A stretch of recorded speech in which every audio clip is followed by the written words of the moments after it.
It's worth noting that we are being asked by the government to trust them on abortion. That for the last couple of days we've been told how restrictive this bill, that coincidentally uses the exact same language as the UK Abortion Act in 1967, how restrictive that bill is going to be. We have Simon Harris saying you can trust me on abortion. This is the same Simon Harris in 2011 said I will defend the 8th Amendment. All Irish women, including young parents, single mothers and existing mothers, need appropriate care in the form of emotional and financial supports. After 2 Oireachtas committees, 4 private members' bill and 1 citizens' assembly, this is the best that our government can come up with. A choice to end the life of the unborn child. We know we can all do a lot better than this. This legislation is already more liberal than what was initially proposed in the UK in 1967, and we only need to look to see how that has turned out. 1 in every 5 babies in England is killed by abortion. Ireland is world renowned for its vitality and zest for life, and this is the Ireland that loves both the mother and the baby, the best from history and the promise from the future, the Ireland that everyone and anyone can call home.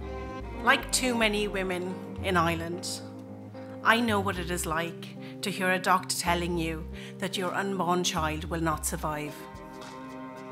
I know that pain. I know that agony. We are being asked to sanction every future abortion in Ireland on the basis of my pain and the pain of women like me. Our suffering has been shamelessly used by the Yes campaign. They want the public to feel our sorrow and our misery and our despair, and to turn their sympathy into a licence to kill. Extreme as this proposal is, will it be followed by an even more liberal abortion regime? The electorate are being asked to hand over the right to life of unborn children to a political class that has broken promise after promise on abortion. In the media's headlong rush to cheer on this bill, nobody has stopped to think of the practical consequences. Let me be blunt. This will add an intolerable strain to an already broken health service. It is not medicine. It is not necessary. It is just a licence to kill. So whatever the personal views of doctors on either side of this debate, the medical facts are clear. Ireland is a remarkably safe place to be pregnant, safer than the United Kingdom and much safer than the United States. It is a very simple observation that if the 8th Amendment was dramatically risking the health of women, this would not be the case.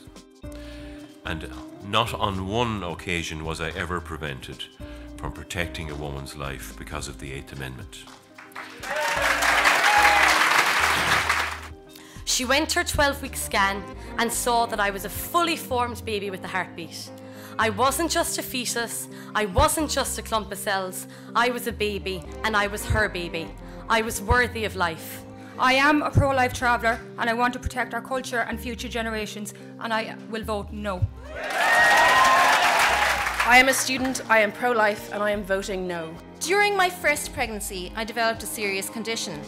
However, I was monitored very carefully, as was my baby, and both my child and I were given the best of care. I have worked with the homeless community in Ireland for over 20 years, and the homeless women who I know do not need abortion. They need homes, appropriate support services, and a place to call their own.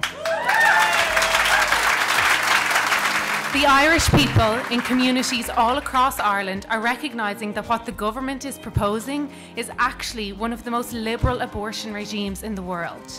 These facts and information are impacting voters because of the hundreds of thousands of one-to-one conversations that pro-life volunteers are having at the doors across all of Ireland. So we are asking people to say no to abortion on demand, and they are responding.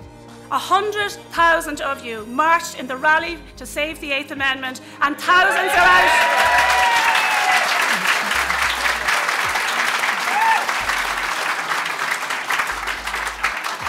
And thousands are out canvassing every week to save the 8th. The polls are turning in our favour, and as the reality of the repeal slogan becomes more and more evident to voters, more and more voters are turning against this proposal. This is a rising of the people against the elites. And on May 25th, It's time to join a rebellion, to reject both abortion on demand and the untrustworthy political class that wants to repeal the right to life of children before birth. Rmíle Mágaibh.